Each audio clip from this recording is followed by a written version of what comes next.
السلام علیکم ورحمۃ اللہ وبرکاتہ۔ ان الحمد للہ نحمده ونستعینه ونستغفره ونؤمن به ونتوکل علیہ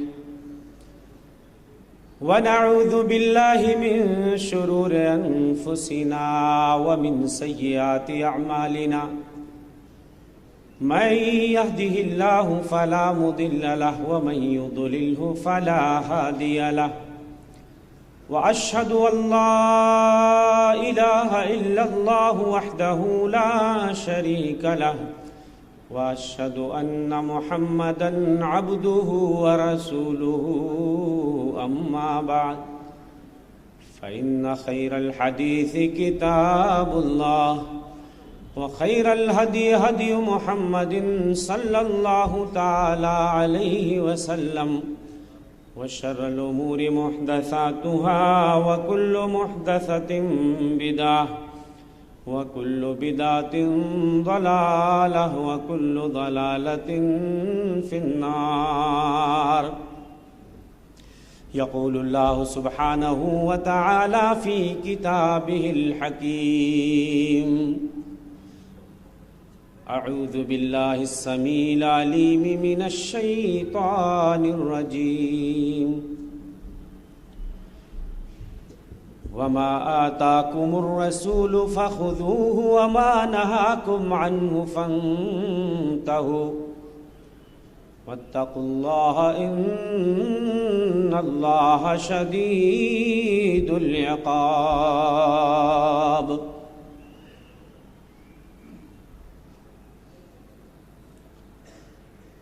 وقال تعالى في موضع آخر: يا أيها الذين آمنوا استجيبوا لله وللرسول إذا دعاكم لما يحييكم۔ معزز علماء کرام، حاضرین اعظام، عزیز بچوں،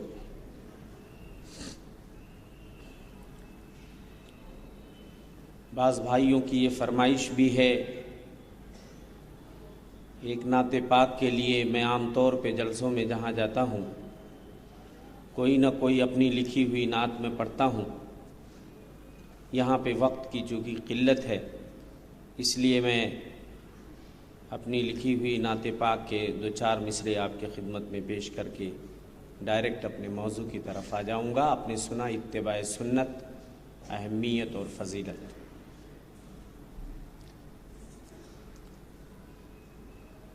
کیا خوب زیابار مدینے کی فضا ہے، کیا خوب زیابار مدینے کی فضا ہے، کیا خوب زیابار مدینے کی فضا ہے، خوشبو میں بسی کیسی یہ طیبہ کی ہوا ہے، خوشبو میں بسی کیسی یہ طیبہ کی ہوا ہے۔ دشمن جو تھے وہ دوست ہوئے ایک نظر میں،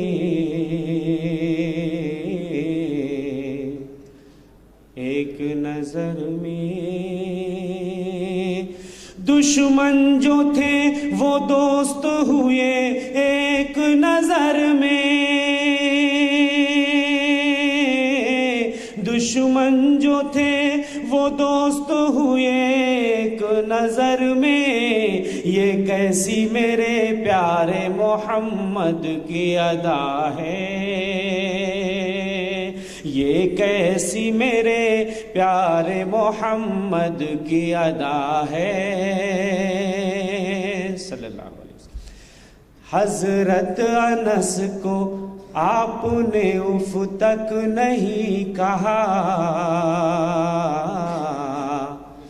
اف تک نہیں کہا، حضرت انس کو آپ نے اف تک نہیں کہا،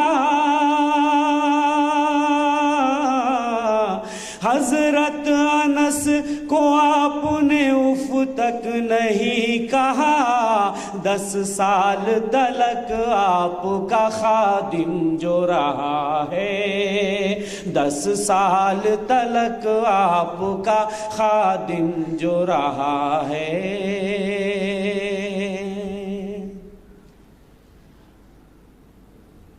ہاتھوں میں لیے خوشبو وہ لوٹا ہے اپنے گھر، لوٹا ہے اپنے گھر۔ ہاتھوں میں لیے خوشبو وہ لوٹا ہے اپنے گھر، ہاتھوں میں لیے خوشبو وہ لوٹا ہے اپنے گھر۔ جس شخص نے بھی دست محمد کا چھوا ہے، جس شخص نے بھی دست محمد کا چھوا ہے۔ کیا خوب زیابار مدینے کی فضا ہے، خوشبو میں بسی کیسی یہ طیبہ کی ہوا ہے۔ اس جسم مبارک پہ ہوئی سنگ کی بارش، طائف کا واقعہ سامنے رکھیے گا۔ اس جسم مبارک پہ ہوئی سنگ کی بارش، اس جسم مبارک پہ ہوئی سنگ کی بارش۔ طائف کے مکینوں کے لیے پھر بھی دعا ہے، طائف کے مکینوں کے لیے پھر بھی دعا ہے۔ کیا خوب زیابار مدینے کی فضا ہے، خوشبو میں بسی کیسی یہ طیبہ کی ہوا ہے۔ اور یہ مقطع کا شعر ہے، ترکت فیکم امرین لن تضلوا ما تمسکتم بہما کتاب اللہ و سنتی۔ مضبوطی سے پکڑے تو نہ گمراہ ہوں اجمل،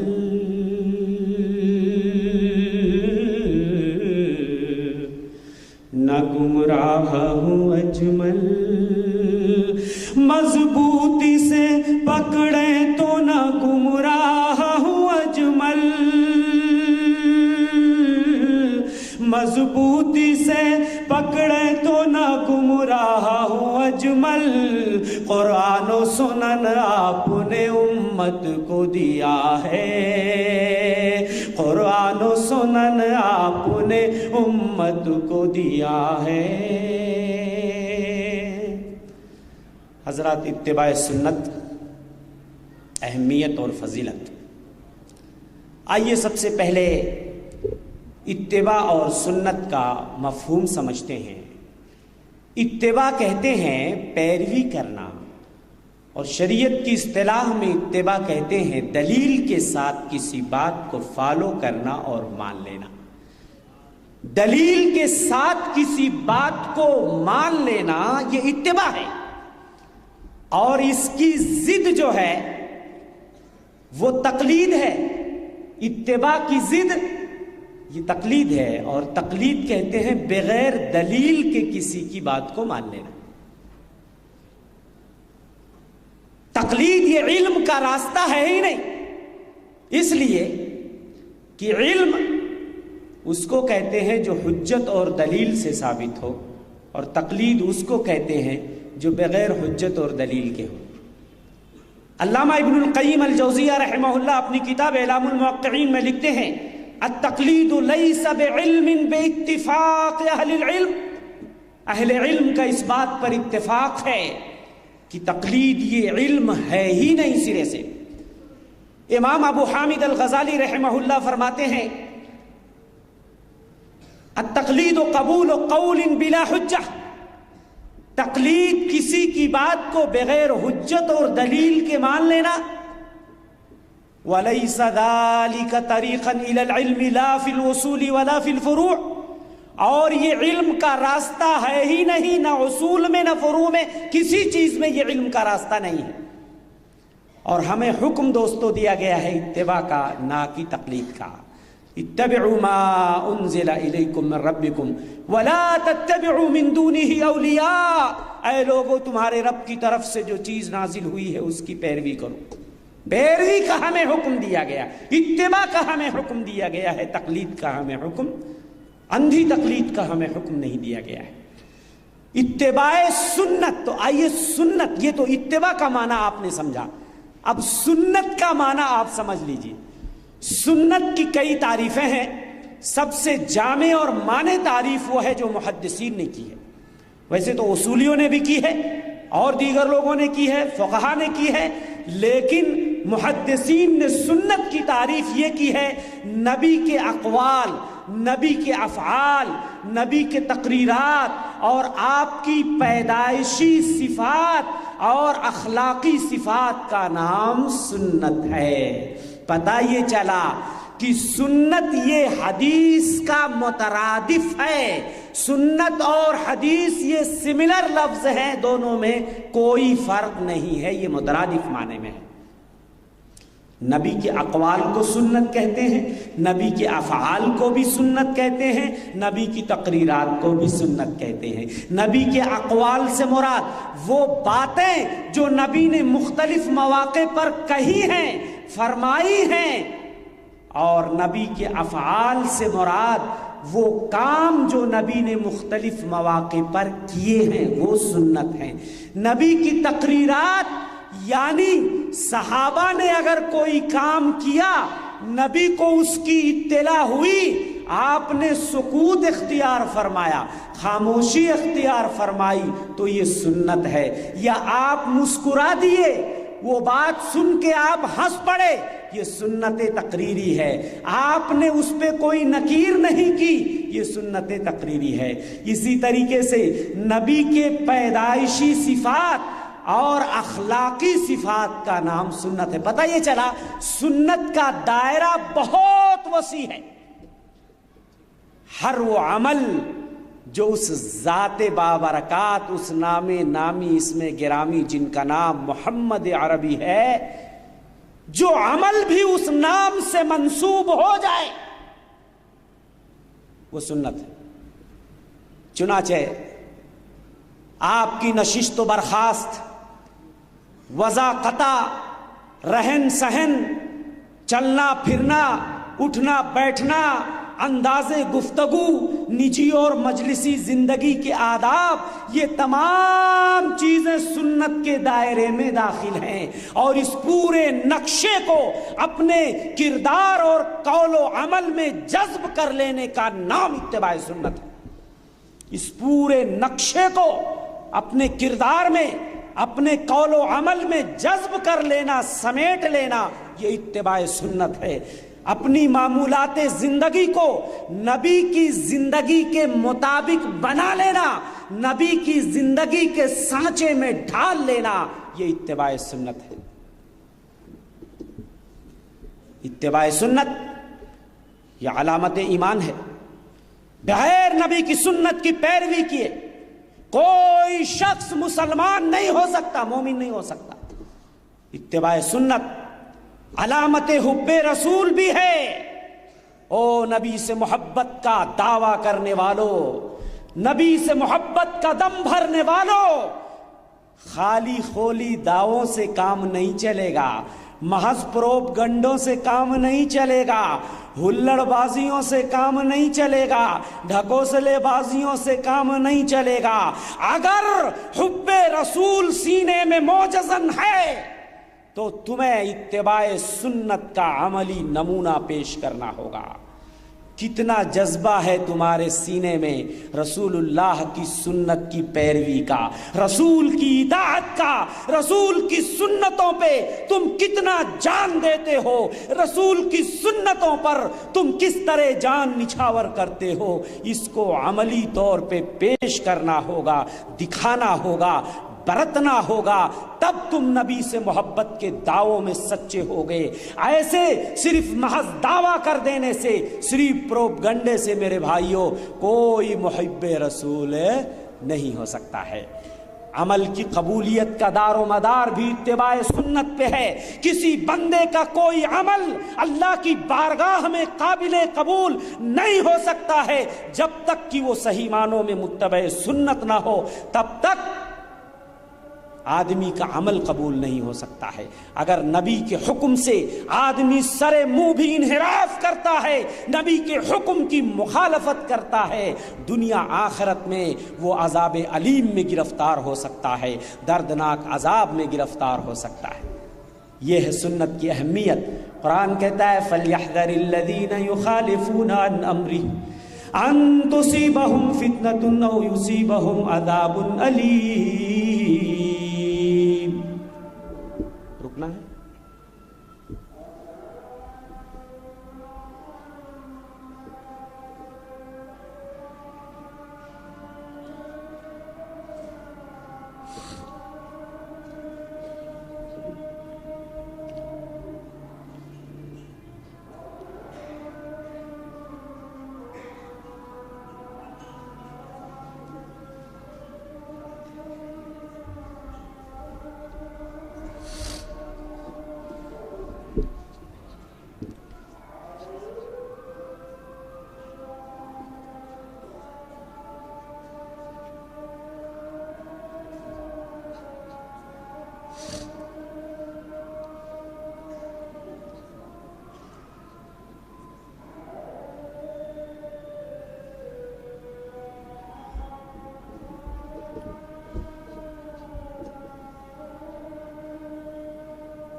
جی رسول اللہ صلی اللہ علیہ وسلم کی سنت کی اگر بندہ مخالفت کرتا ہے، آپ کے امر سے انحراف کرتا ہے، میں نے بتایا کہ وہ زبردست وعید کا شکار ہو سکتا ہے، دردناک عذاب میں گرفتار ہو سکتا ہے۔ فرمایا رب ذوالجلال نے فَلْيَحْذَرِ الَّذِينَ يُخَالِفُونَ عَنْ أَمْرِهِ أَن تُصِيبَهُمْ فِتْنَةٌ أَوْ يُصِيبَهُمْ عَذَابٌ أَلِيمٌ۔ جو لوگ آپ کے حکم سے انحراف کرتے ہیں انہیں ڈرنا چاہیے کہ وہ کہیں فتنے کا شکار نہ ہو جائیں یا دردناک عذاب میں گرفتار نہ ہو جائیں۔ میرے بھائی، ہمارے لیے تو رسول کی زندگی میں بہترین اسوہ اور نمونہ ہے، تو ہم نبی کے اسوے اور نمونے سے انحراف کیوں کریں گے؟ لَقَدْ كَانَ لَكُمْ فِي رَسُولِ اللَّهِ أُسْوَةٌ حَسَنَةٌ، تمہارے لیے رسول کی زندگی میں بہترین اسوہ ہے، بہترین نمونہ ہے، اور رسول جو دے اسے لے لو، رسول جو عطا کرے اسے لے لو، یہ قرآن کہتا ہے۔ وَمَا آتَاكُمُ الرَّسُولُ فَخُذُوهُ وَمَا نَهَاكُمْ عَنْهُ فَانْتَهُوا وَاتَّقُوا اللَّهَ إِنَّ اللَّهَ شَدِيدُ الْعِقَابِ۔ جو رسول تمہیں عطا کریں اسے لے لو، اور رسول جس سے روکیں اس سے رک جاؤ۔ وَاتَّقُوا اللَّهَ، اور اے لوگو اللہ سے ڈرو، بے شک اللہ دردناک، بے شک اللہ سزا دینے والا ہے، سخت سزا دینے والا ہے، سخت گرفت کرنے والا ہے۔ میرے بھائی، اتباع سنت کی تو اہمیت کو آپ سمجھیں اس طریقے سے کہ اگر ہمارے آپسی اختلافات ہیں، رنجشیں ہیں، جھگڑے ہیں، تو ہمیں اپنے تمام اختلافات میں نبی کے قول کو قول فیصل ماننا ہوگا، نبی سے ہمیں فیصلہ لینا ہوگا، کسی کی بات نبی کی بات کے آگے نہیں چلے گی۔ فلا وربک لا یؤمنون حتی یحکموک فیما شجر بینہم ثم لا یجدوا فی انفسہم حرجا مما قضیت ویسلموا تسلیما۔ فلا وربک لا یؤمنون، قسم اللہ کی لوگ مومن نہیں ہو سکتے یہاں تک کہ آپسی اختلافات میں میں نبی آپ کو جج نہ مان لے، آپ کی بات کو قول فیصل نہ مان لے، پھر اپنے سینے میں آپ کے فیصلے کے تئیں کوئی حرج نہ ہو اور اس کے سامنے سر تسلیم جھکا دے، تب متبع سنت آدمی کہلائے گا، نبی کی سنت کو ماننے والا کہلائے گا۔ یا ایھا الذین آمنوا اطیعوا اللہ واطیعوا الرسول واولی الامر منکم، اے ایمان والو اللہ کی اطاعت کرو، رسول کی اطاعت کرو، جو صاحب حکومت ہے ان کی اطاعت کرو۔ فإن تنازعتم فی شیء فردوہ الی اللہ والرسول، اگر تم میں جھگڑا ہو جائے، کسی چیز میں اختلاف ہو جائے تو اللہ اور اس کے رسول کی طرف پلٹا دو۔ اتباع سنت کی اہمیت کا اندازہ اس بات سے آپ لگائیں کہ نبی اگر بلا رہے ہیں تو نبی کے بلاوے کو اگر آدمی حالت نماز میں بھی ہے تو اسے نماز ترک کر کے بھی نبی کی آواز پہ لبیک کہنی ہے۔ یا ایھا الذین آمنوا استجیبوا للہ وللرسول اذا دعاکم لما یحییکم، اے ایمان والو اللہ رسول کی پکار پہ لبیک کہو اگر وہ تمہیں ایسی چیز کی طرف بلاتے ہیں جس میں زندگی ہے تمہارے لیے۔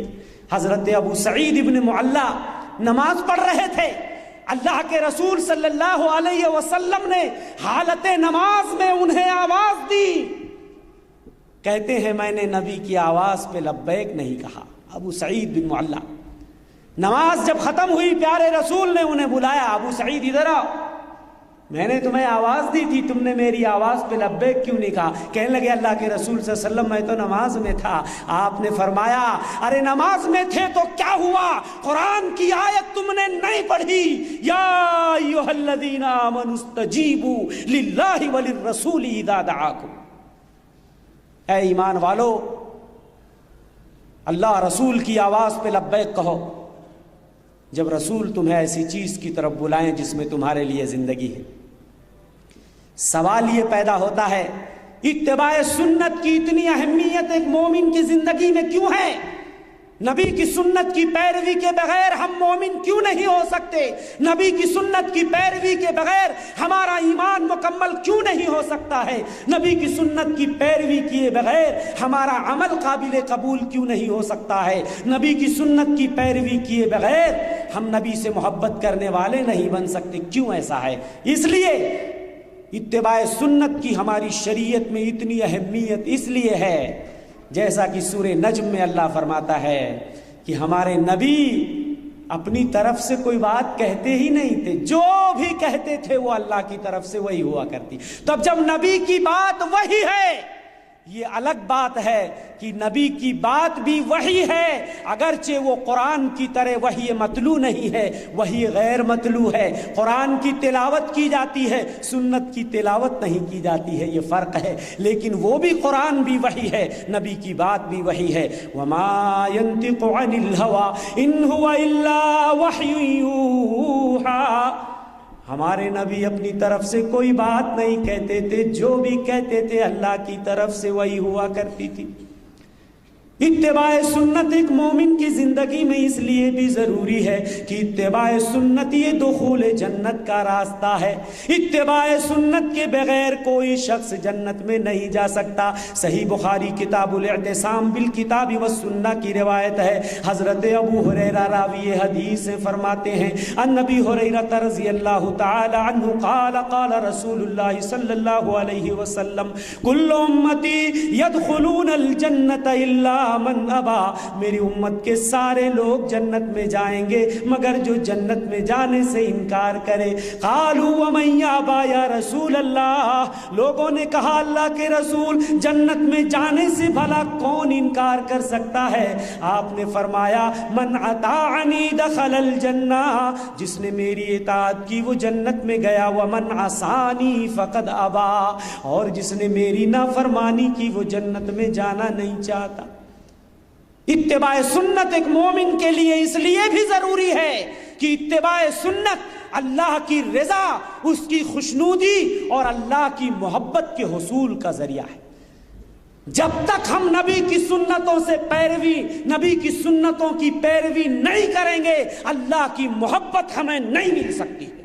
قرآن کہتا ہے قُلْ إِن كُنتُمْ تُحِبُّونَ اللَّهَ فَاتَّبِعُونِي يُحْبِبْكُمُ اللَّهُ وَيَغْفِرْ لَكُمْ ذُنُوبَكُمْ۔ اے نبی آپ کہہ دیجئے قُلْ إِن كُنتُمْ تُحِبُّونَ اللَّهَ، اگر وہ لوگوں تم کو اللہ سے محبت ہے، فَاتَّبِعُونِي، میری پیروی کرو، يُحْبِبْكُمُ اللَّهُ، اللہ تم سے محبت کرنے لگے۔ اتباع سنت اس لیے بھی ضروری ہے کہ کتاب اور سنت، قرآن اور سنت یہ دونوں جڑواں ہیں۔ کس چیز میں؟ مسائل شریعت کے استنباط میں، حلال و حرام میں، جائز اور ناجائز میں، اختلافی امور میں فیصلہ لینے میں، ان تمام چیزوں میں کتاب و سنت دونوں جڑواں ہیں۔ میں ایک حدیث پڑھتا ہوں، امام حاکم نے اپنی مستدرک کی کتاب العلم میں اس حدیث کو نقل کیا، اور حدیث کے راوی حضرت ابو ہریرہ ہیں۔ حدیث اس طرح ہے، عن ابی ہریرہ رضی اللہ تعالی عنہ عن النبی صلی اللہ علیہ وسلم قال ترکت فیکم امرین لن تضلوا بعدہما کتاب اللہ وسنتی ولن یتفرقا حتی یرد علی الحوض، رواہ الامام حاکم فی المستدرک فی کتاب العلم۔ میں نے تمہارے اندر اے لوگوں دو چیزیں میں چھوڑ کے جا رہا ہوں، ایک میری کتاب اور یہ دوسری میری سنت۔ اگر تم ان دونوں چیزوں کو مضبوطی سے پکڑے رہو گے کبھی گمراہ نہیں ہوگے۔ وَلَن يَتَفَرَّقَا حَتَّى يَرِدَ عَلَيَّ الْحَوْض، اور یہ دونوں چیزیں یعنی کتاب و سنت ایک دوسرے سے جدا نہیں ہوں گی جب تک کہ میرے پاس حوض پہ نہ پہنچ جائیں، حوض کوثر پہ نہ پہنچ جائیں۔ اب کوئی شخص اگر صرف کتاب اللہ کو ایک ہاتھ میں اٹھا لے اور کہہ دے کہ میرے لیے اللہ کی کتاب کافی ہے، میں سنت رسول کو فالو نہیں کرتا، اسی بات کا تو خدشہ اور ڈر ہمارے نبی کو تھا۔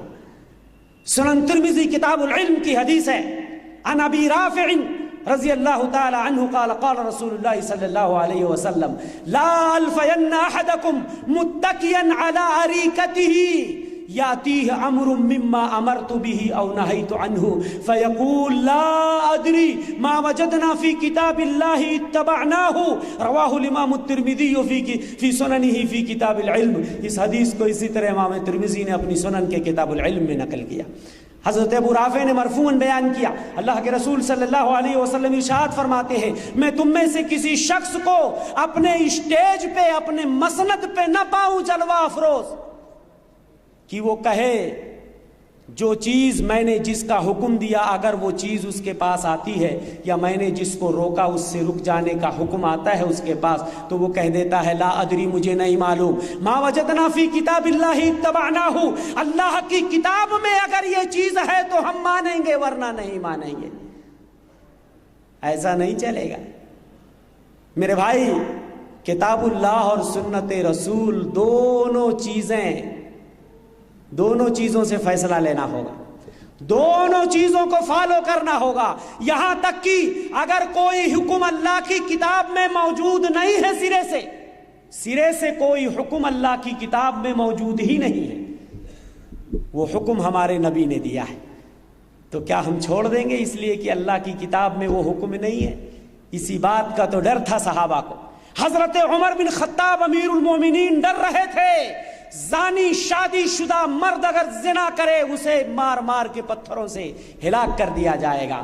زانی کو سنگسار کرنے کا حکم اللہ کی کتاب میں نہیں ہے، حدیث میں ہے. حضرت عمر ڈرتے تھے اور کہتے تھے مجھے ڈر ہے زمانہ لمبا ہو جائے تو کہیں لوگ ایسے نہ پیدا ہو جائیں جو سنت رسول کو چھوڑ کر کہنے لگیں جو اللہ کی کتاب میں ہے ہم اس کو مانیں گے، ہم رجم نہیں کریں گے اس لیے کہ سنگسار کرنے کا حکم اللہ کی کتاب میں نہیں ہے.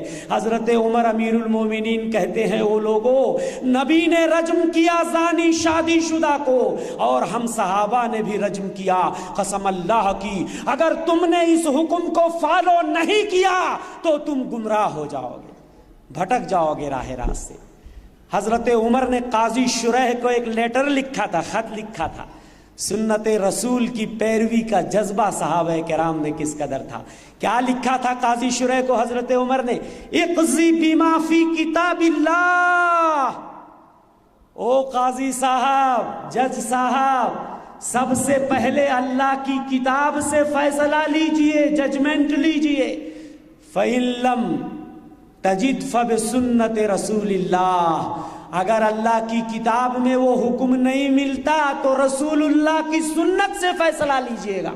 رسول اللہ کی سنت کو فالو کرتے ہوئے اس کی روشنی میں فیصلہ دیجئے گا. صحابہ کرام کے اندر کس قدر اتباع سنت کا جذبہ تھا میرے بھائی. آج ہم لوگ صرف نام نہاد مسلمان، صرف ہم دعویٰ کرتے ہیں، صرف ہمارے دلوں میں جذبہ بہت ہے لیکن عمل کا جذبہ نہیں ہے. صرف کھوکھلے دعوے ہیں، صرف زبانی جمع خرچ ہم لوگ کرتے ہیں. کتنا جذبہ صحابہ کرام میں، صحابیات میں اس کی چند جھلکیاں آپ کی خدمت میں پیش کرنا چاہتا ہوں. اتباع سنت کا کتنا جذبہ صحابہ کرام کے اندر تھا. پیارے رسول صلی اللہ علیہ وسلم نے ایک بار سونے کی انگوٹھی بنوائی، گولڈ کی انگوٹھی، گولڈ کی رنگ بنائی اپنے پہننے کے لیے. تمام صحابہ نے سونے کی انگوٹھیاں بنوا لی. نبی کو دیکھ کر لوگوں نے اپنی اپنی انگوٹھیاں سونے کی بنوا لی. پیارے رسول صلی اللہ علیہ وسلم نے ایک بار اس انگوٹھی کو نکال کر پھینک دیا اور کہا انی لن البسہ ابدا.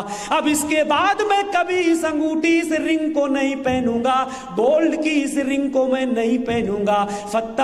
فنبذ الناس خواتیمہم. صحابہ نے جب یہ منظر دیکھا اپنی اپنی انگوٹھیوں کو نکال کر سبوں نے پھینکنا شروع کر دیا. اس کو کہتے ہیں جذبہ اتباع سنت. ایک صحابی رسول کے ہاتھ میں نبی نے سونے کی انگوٹھی، سونے کی رنگ دیکھی، آپ نے اسے نکال کر پھینک دیا. جب نبی چلے گئے تو صحابہ نے کہا خذہ فانتفع بہ.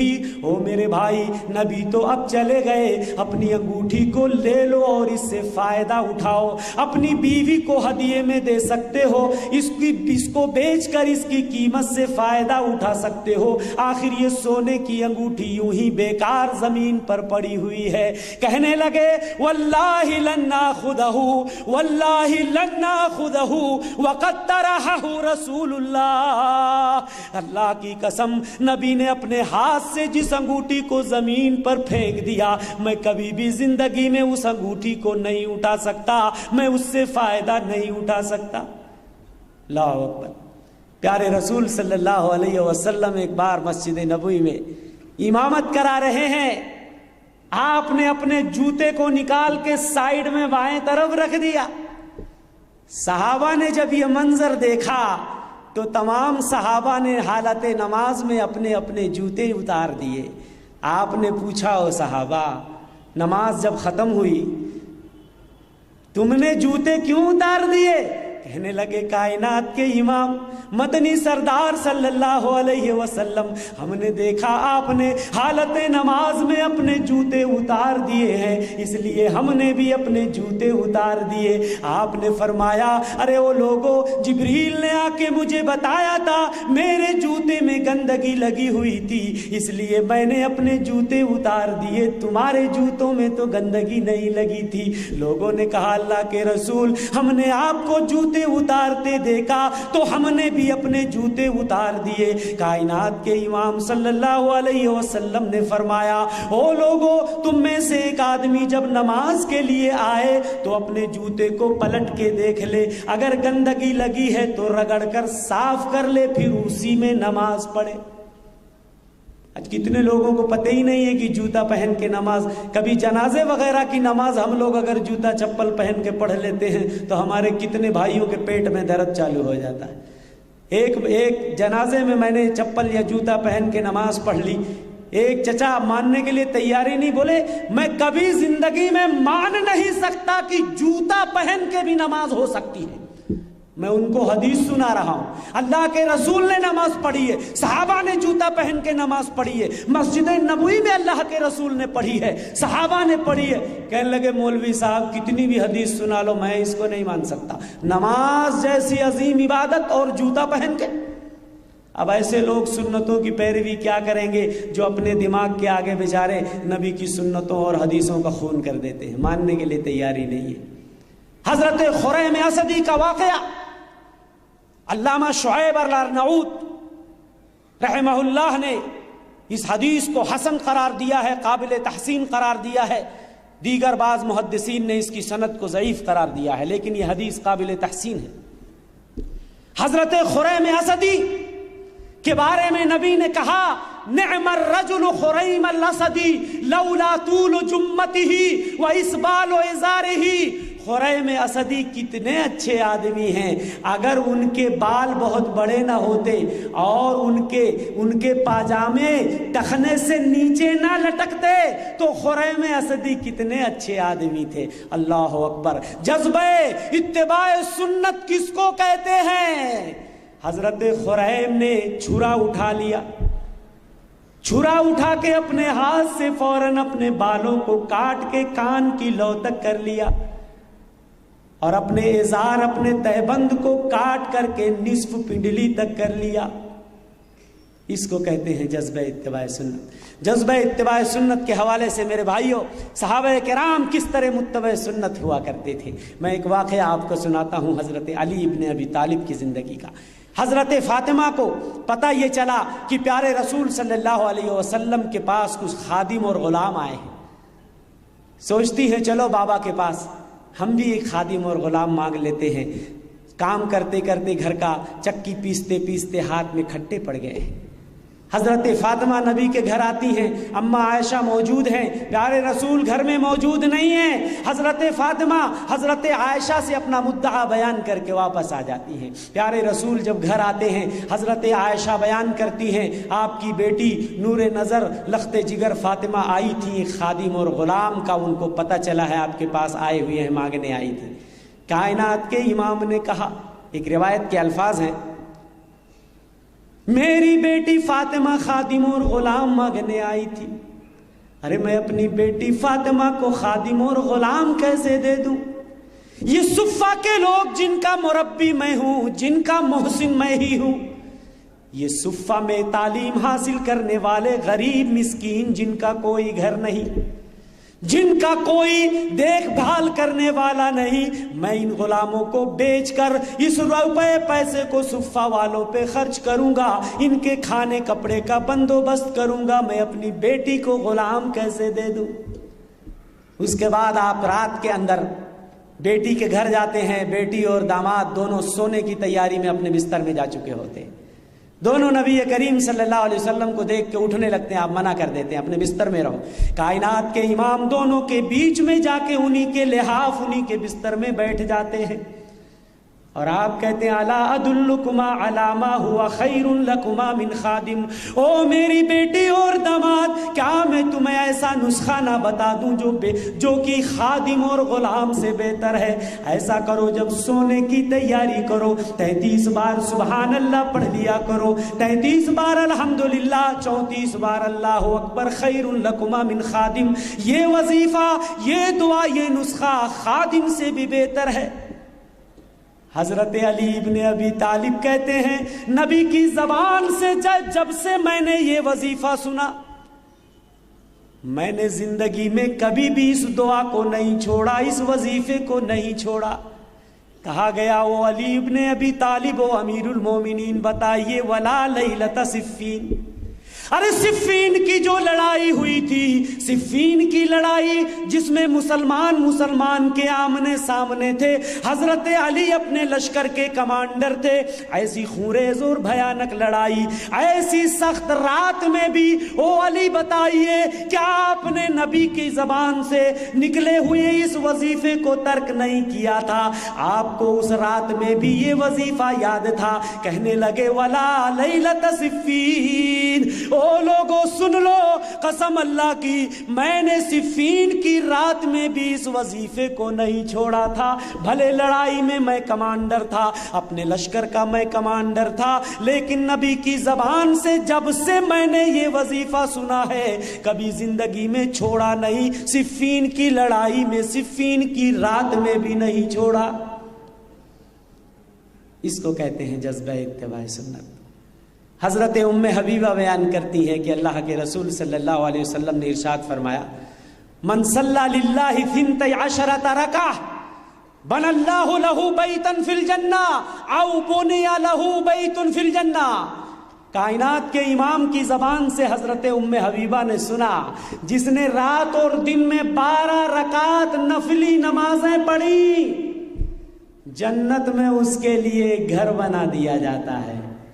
حضرت ام حبیبہ فرماتی ہے فواللہ ما زلت اصلیہن منذ سمعتہن من رسول اللہ، جب سے میں نے رسول سے یہ دعا، میں نے ان 12 رکعت نمازوں کی فضیلت سنی ہے، قسم اللہ کی برابر میں نے ان نمازوں کو کبھی چھوڑا نہیں، برابر 12 رکعت نفلی نمازیں میں پڑھتی چلی آ رہی ہوں، زندگی میں کبھی بھی میں نے 12 رکعت کو نہیں چھوڑا۔ عمرو بن اوس ہے ایک راوی ہے جنہوں نے ام حبیبہ سے یہ حدیث سنی ہے، کہتے ہیں جب سے میں نے ام حبیبہ رضی اللہ عنہا سے یہ حدیث سنی ہے میں نے بھی کبھی اپنی زندگی میں ان 12 رکعت نفلی نمازیں نہیں چھوڑی۔ حضرت نعمان ابن سالم رحمہ اللہ کہتے ہیں جب سے عمرو بن اوس سے میں نے یہ حدیث سنی ہے میں نے بھی اپنی زندگی میں، پورا سلسلہ ہے، انہوں نے ان سے سنا، انہوں نے ان سے سنا، انہوں نے ان سے سنا، اور تمام راوی کہتے ہیں جب سے میں نے اپنے شیخ سے یہ حدیث سنی ہے میں نے کبھی بھی اس حدیث کو پر عمل کو ترک نہیں کیا، میں نے ہمیشہ 12 رکعت نفلی نماز۔ آج ہماری جماعت نفلی نمازوں کے حوالے سے بہت بدنام ہے کہ یہ وہابی نفل کہاں پڑھتے ہیں، میں اس کو درست نہیں مانتا، لیکن میرے بھائیوں اگر کہیں کوئی کمی ہے تو اس کی اصلاح کی ضرورت ہے۔ اگر نوافل میں نوافل کی فضیلت تو یہ ہے کہ اللہ فرماتا ہے لا یزال العبد یتقرب الی بالنوافل، بندہ نوافل نمازوں کے ذریعہ برابر میرا قرب حاصل کرتا ہے، حتی احبہ، یہاں تک کہ میں اس سے محبت کرنے لگتا ہوں، اور جب میں اس سے محبت کرنے لگتا ہوں اس کا کان بن جاتا ہوں، ہاتھ بن جاتا ہوں، پیر بن جاتا ہوں۔ یہ لمبی حدیث آپ نے سنی ہوگی۔ تو نوافل کا ہمیں اہتمام کرنا چاہیے اور دوسروں کو تانا زنی کا ہمیں موقع نہیں دینا چاہیے۔ میں بیان کر رہا تھا صحابہ کرام کا جذبہ اتباع سنت، اللہ اکبر، صحابہ کرام میں اتباع سنت کا کتنا جذبہ تھا۔ حضرت ابن عمر نے سنی حضرت ابو ہریرہ کو بیان کرتے ہوئے یہ حدیث مبارک، پیارے رسول صلی اللہ علیہ وسلم نے ارشاد فرمایا من شہد الجنازۃ فلہ قیرات ومن شہدها حتی تدفن فلہ قیراطان قیل وما القیراطان قال مثل الجبلین العظیمین، جو جنازے کی نماز پڑھے 1 قیراط ثواب ہے، جو جنازے پر نماز بھی پڑھے دفن میں شریک رہے ڈبل قیراط۔ کہا گیا یہ ڈبل قیراط کیا ہے؟ کہا گیا 2 پہاڑ کے مثل ثواب ملے گا اگر جنازہ بھی پڑھ لو دفن بھی میں بھی شریک ہو جاؤ۔ حضرت ابن عمر کا معمول یہ تھا جب تک انہیں حدیث نہیں ملی تھی، نبی کی سنت کا پتہ نہیں تھا، صرف جنازہ پڑھ کے لوٹ آیا کرتے تھے، دفن میں شریک نہیں ہوتے تھے۔ کون؟ حضرت ابن عمر۔ حضرت ابن عمر کا اتباع سنت کا جذبہ مشہور ہے۔ جذبہ اتباع سنت میں حضرت عمر کی اتنی مثالیں ہیں کہ اگر انہی کو بیان کیا جائے تو وقت ختم ہو جائے گا۔ اللہ اکبر۔ جب حضرت ابو ہریرہ کی یہ حدیث انہیں پہنچتی ہے، حضرت ابن عمر کے پاس جب حضرت ابو ہریرہ کی یہ حدیث پہنچتی ہے کہ کائنات کے امام نے فرمایا ہے جو جنازے پہ نماز پڑھے 1 قیرات ثواب ملے گا، جو دفن میں بھی شریک ہو ڈبل قیرات ملے گا، حضرت ابن عمر افسوس کرتے ہیں یہ سنت چھوٹ گئی، زندگی میں کتنی بار یہ سنت چھوٹی ہوگی۔ کہتے ہیں لقد زیعنا فی قراریت کثیرا، او لوگوں کتنی قیراتیں ابن عمر نے ضائع کر دی، کاش کی نبی کی یہ حدیث ہمیں پہلے معلوم ہو گئی ہوتی، میں تو جنازہ پڑھ کے گھر واپس آ جایا کرتا تھا، دفن میں شریک نہیں ہوتا تھا، کاش کی مجھے یہ حدیث پہلے معلوم ہو جاتی تو میں کتنے قیرات ثواب بٹور لیتا۔ اللہ اکبر۔ علامہ حافظ ابن کثیر نے اپنی کتاب البدایہ والنہایہ کے اندر نقل کیا ہے، پیارے رسول نے اپنی زندگی میں ایک لشکر بھیجا تھا جس کو جیش اسامہ کہا جاتا ہے۔ حضرت اسامہ بالکل نوخیز نئی عمر کے نوجوان، ان کو آپ نے کمانڈر بنایا تھا۔ یہ لشکر ابھی مدینے سے تھوڑی دور کے فاصلے پہ تھا، پیارے رسول صلی اللہ علیہ وسلم کی وفات ہو گئی مدینے میں، لشکر رک گیا۔ حضرت ابو بکر جب امیر ہوئے، امیر المومنین ہوئے، خلیفہ ہوئے، حضرت ابو بکر نے یہ ارادہ ظاہر کیا کہ جیش اسامہ کو بھیجا جائے گا، اسامہ کے لشکر کو بھیجا جائے گا۔ صحابہ نے اعتراض کیا کہ اے امیر المومنین ابھی حالات سازگار نہیں ہیں، کچھ لوگوں نے زکوٰۃ دینے سے انکار کر دیا ہے، مانے انہیں زکوٰۃ کا فتنہ، کچھ لوگ اسلام سے مرتد ہو گئے ہیں، یہ ارتداد کا فتنہ اٹھ کھڑا ہوا ہے، ابھی مدینے میں حالات سازگار نہیں ہیں، او اللہ، او امیر المومنین آپ اسامہ کے لشکر کو ابھی مت بھیجیے، رک جائیے، حالات صحیح ہونے کا انتظار کیجیے۔ حضرت ابو بکر امیر المومنین فرماتے ہیں واللہ لو جرت الکلاب بارجل ازواج النبی صلی اللہ علیہ وسلم ما رددت جیشا وجہہ رسول اللہ، اگر مدینے میں کتے نبی کی بیویوں کے پیر گھسیٹ کے لے کے چلے جائیں تب بھی میں اس لشکر کو بھیجوں گا جس کو رسول نے بھیجا تھا۔ ولا حللت لواء نقدہ رسول اللہ، جس لشکر کے جس جھنڈے کو نبی نے اپنے ہاتھ سے باندھا تھا، جس جھنڈے کو نبی نے اپنے ہاتھ سے باندھا تھا، قسم اللہ کی میں اس جھنڈے کو کبھی نہیں کھول سکتا، کبھی نہیں کھول سکتا۔ جس جھنڈے کو نبی نے اپنے ہاتھ سے باندھ دیا ہو، ابو بکر میں یہ دم نہیں ہے، یہ خم نہیں ہے، یہ جرات نہیں ہے، یہ جذبہ نہیں ہے کہ اس جھنڈے کو ابو بکر کھول دے۔ یہ تھا صحابہ کرام کا جذبہ اتباع سنت۔ پیارے رسول صلی اللہ علیہ وسلم ایک بار خطبہ دے رہے تھے اور خطبہ دیتے ہوئے لوگوں سے آپ نے کہا اجلسوا مکانکم، او لوگو اپنی اپنی جگہوں پہ بیٹھ جاؤ، اپنی اپنی جگہوں پہ بیٹھ جاؤ۔ ایک صحابی تھے حضرت عبداللہ ابن رواحہ، حضرت عبداللہ ابن رواحہ کے کانوں میں آواز پڑتی ہے اجلسوا مکانکم، فجلس مکانہ، جہاں تھے مسجد کے باہر وہیں بیٹھ گئے۔ جب نماز ختم ہوئی تو اللہ کے رسول نے فرمایا او عبداللہ بن رواحہ آخر وہیں کیوں بیٹھ گئے، تم کو مسجد میں آنا چاہیے۔ کہنے لگے اللہ کے رسول میں قدم بڑھانے کی جرات کیسے کر سکتا تھا، آپ کی آواز میرے کانوں سے ٹکرائی اجلسوا مکانکم، لوگوں اپنی جگہوں پر بیٹھ جاؤ۔ میں جہاں تھا وہیں بیٹھ گیا، مسجد میں اندر آنے کی جرات نہیں کر سکتا تھا۔ اللہ کے رسول نے فرمایا یہ تو میری مرضی نہیں تھی، میں نے مسجد میں آنے سے نہیں روکا تھا، مسجد کے لوگوں کو میں نے بیٹھنے کے لیے کہا تھا۔ جب ان کا جذبہ اتباع سنت دیکھتے ہیں اللہ کے رسول کی زبان سے دعا نکلتی ہے زادک اللہ حرصا علی طواعیت اللہ و طواعیت رسولہ۔ او عبداللہ، اللہ رسول کی اطاعت کا جذبہ، اللہ رسول کی اطاعت کی لالچ اور حرص اللہ اور تمہارے دل میں بڑھا دے۔ صحابی تھے مغیرہ ابن شعبہ رضی اللہ تعالی عنہ۔ حضرت مغیرہ ابن شعبہ نے ایک لڑکی کو نکاح کا پیغام دیا تھا۔ علامہ بوصیری نے اس روایت کو اپنی کتاب اتحاف الخیرہ المہرہ بزوائد المسانید العشرہ کے اندر نقل فرمایا ہے۔ حضرت مغیرہ ابن شعبہ نے نکاح کا پیغام بھیجا ایک لڑکی کو، پیارے رسول صلی اللہ علیہ وسلم کو معلوم ہوا تو آپ نے کہا مغیرہ اس لڑکی کو تم نے دیکھ لیا ہے ایک نظر؟ کہنے لگے نہیں دیکھا اللہ کے رسول. آپ نے فرمایا اذهب فانظر الیہا، او مغیرہ جاؤ ایک نگاہ ایک نظر اس لڑکی کو دیکھ لو.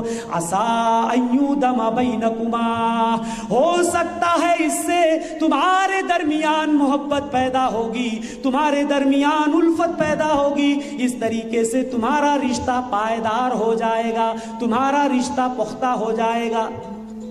کہنے لگے حضرت مغیرہ ابن شعبہ، میں نے اس لڑکی کے والدین سے گفتگو کیا، میں نے اس لڑکی کے ماں باپ سے بات کی کہ بھائی پیارے رسول کا یہ حکم ہے ایک نگاہ اس لڑکی کو دکھا دو. دونوں ایک دوسرے کو دیکھنے لگے، ماں باپ دونوں ایک دوسرے کو دیکھنے لگے. یہ کیا ہو گیا؟ ارے ہم اپنی لڑکی کو کیسے دکھا دیں؟ آج ہمارے وہاں جب ایک نظر لڑکی کو دکھانے کی بات ہوتی ہے، ہم اور آپ بڑے غیرت مند بن جاتے ہیں، ایک نگاہ بھی دکھانے کے لیے تیار نہیں ہوتے. یہ رسول کا حکم ہے، رسول کی سنت ہے، کوئی حرج کی بات نہیں ہے. اللہ رسول کے حکم کے سامنے سر تسلیم جھکا دینا چاہیے. کیسے ہم مسلمان ہیں، ہم رسول کے حکم کو ماننے سے انکار کر دیتے، ہماری غیرت، جھوٹی غیرت ہماری راہ میں آ جاتی ہے اور کہتے ہیں ہم لڑکی دکھائیں گے. نہیں دکھا سکتے. ہماری لڑکی بازار گھومتی ہے، ہماری لڑکی بغیر حجاب و پردے کے دندناتی پھرتی ہے تو ہم میں غیرت نہیں جاگتی ہے. لیکن شادی کے ارادے سے اگر کوئی لڑکا اگر نکاح کا پیغام بھیج دیتا ہے، ایک نظر دیکھنا چاہتا، ہم نہیں دکھانا چاہتے. ایسے اس لڑکی کے ماں باپ بھی ایک دوسرے کو دیکھنے لگے، کہنے لگے کیسے ہم لڑکی کو دکھائیں. لڑکی اپنے پردے کے پیچھے سے سن رہی تھی. لڑکی نے فرمایا علیہ الرجل. وہ لوٹ کے واپس آنے لگے، بھیا نہیں دکھانا، ٹھیک ہے ہم واپس جا رہے ہیں. لڑکی نے کہا، اپنے پردے کا کنارہ ہٹا کے کہا علیہ الرجل، اس آدمی کو بلاؤ میرے پاس. جب وہ واپس آئے تو کہا ان کان رسول اللہ صلی اللہ علیہ وسلم امرک ان تنظر الی فانظر والا فانی احرج علیک. اگر رسول اللہ نے مجھے دیکھنے کا حکم دیا ہے تو ایک نگاہ تم مجھے دیکھ لو، ورنہ میں تمہیں دیکھنے پر مجبور کر دوں گی. کہہ رہے فنظرت الیہا فتزوجتها، میں نے اس لڑکی کو دیکھ لیا، میں نے اس سے شادی کر لی. فواللہ ما تزوجت امراتا احب الی ولا اکرم الی منها. جتنی شادیاں میں نے کی اس لڑکی سے زیادہ جس نے رسول کے حکم کے سامنے سر تسلیم جھکا دیا تھا، اس رسول کے حکم کے سامنے جس نے سر تسلیم جھکا دیا تھا، اس لڑکی سے معزز مکرم محبوب مجھے کوئی بیوی زندگی میں نہیں ملی. عورتیں بھی ہیں یہاں پہ، خواتین کا انتظام تو نہیں ہے، لیکن خواتین کے اندر اتباع سنت کا جذبہ کس طرح تھا میرے بھائی. آپ جا کے گھروں میں اپنی بہن بیٹیوں کو سنائیں کہ کس طریقے سے ہماری عورتوں کے درمیان، ہماری عورتوں کے دلوں میں اتباع سنت کا جذبہ موجزن تھا. کس طرح نبی کا حکم آنے کے بعد ہماری مائیں اور بہنیں سر تسلیم جھکا دیا کرتی تھیں، لیکن آج کے دور کی خواتین کس طرح سنت رسول کا خون کرتی پھر رہی ہیں. سنن ابو داؤد کی روایت کتاب الادب کی، اللہ کے رسول صلی اللہ علیہ وسلم مسجد سے نکلتے ہیں، دیکھتے ہیں مرد اور عورت دونوں راستے میں گڈمڈ ہو گئے، مل گئے. کائنات کے امام نے کہا استاخرنا، او عورتوں سائیڈ میں ہو کے چلو. لیس لکن ان تحققن الطریق ولکن علیکن بحافات الطریق. او عورتوں کی جماعت سن لو، راستے کے بیچوں بیچ چلنے کا تمہیں اختیار نہیں ہے، تم کو کنارے سے چلنا پڑے گا. تمہارے لیے راستے کا کنارہ ہے، تم بیچوں بیچ نہیں چل سکتی. فکانت المرأة تلتصق بالجدار حتى ان ثوبها لا يتعلق الجدار من شدت لصوقها به. نبی کا حکم جب عورتوں نے سنا کہ ہمیں نبی فرما رہے ہیں کنارے سے چلنا ہے، سائیڈ سے چلنا، بیچ سے نہیں چلنا ہے. عورت اس زمانے کی اس قدر دیوار سے چپک کے چلتی تھی کہ اس کا کپڑا دیوار میں پھنس جایا کرتا تھا، اتنا زیادہ چپک کے ہماری عورتیں دیوار سے لگ کے چلا کرتی تھی، لیکن راستے کے بیچوں بیچ اللہ اکبر، یہ ہے جذبہ اتباع سنت۔ ہماری خواتین کے اندر کس طریقے سے اتباع سنت کا جذبہ موجزن تھا۔ میرے بھائی، حضرت زینب بنت جحش کا واقعہ ذرا دیکھیے، کس طرح نبی کی سنت کی دلدادہ ہوا کرتی تھی وہ خواتین۔ حضرت زینب بنت جحش کے بھائی کا انتقال ہو گیا تھا، 3 دن سے زیادہ ہو گیا، بلایا، خوشبو منگوائی، خوشبو سب کے سامنے لگایا اور کہا مالی حاجہ بالطیب، مجھے خوشبو کی ضرورت نہیں ہے، لیکن پھر بھی میں یہ خوشبو اس لیے لگا رہی ہوں تاکہ اپنی بہنوں کو بتا سکوں کہ کائنات کے امام نے فرمایا ہے ہر وہ عورت جس کا اللہ اور آخرت کے دن پہ ایمان ہے، اگر کوئی عورت کسی بھی مردے کے اوپر 3 دن سے زیادہ سوگ نہیں کر سکتی ہے سوائے اس کے کہ اس کا شوہر مر جائے تو 4 مہینہ 10 دن سوگ کر سکتی ہے، اس کے علاوہ کی اجازت نہیں ہے، چاہے کسی عورت کا کوئی قریبی رشتہ دار کیوں نہ ہو، اس کا باپ کیوں نہ ہو، بھائی کیوں نہ ہو، 3 دن سے زیادہ وہ سوگ نہیں منا سکتی۔ اس لیے میں خوشبو لگا کے بتا رہی ہوں۔ پیارے رسول نے عید کا خطبہ دیا، عورتوں کو صدقے پہ ابھارا، جب آپ کو لگا کہ آواز عورتوں تک نہیں پہنچی، خصوصیت کے ساتھ آپ نے عورتوں کو نصیحت کی۔ حضرت بلال نے اپنا دامن پسار دیا، نبی نے عورتوں کو کہا کہ عورتوں صدقہ کرو، میں نے جہنم میں سب سے زیادہ تمہیں جلتے ہوئے پایا ہے۔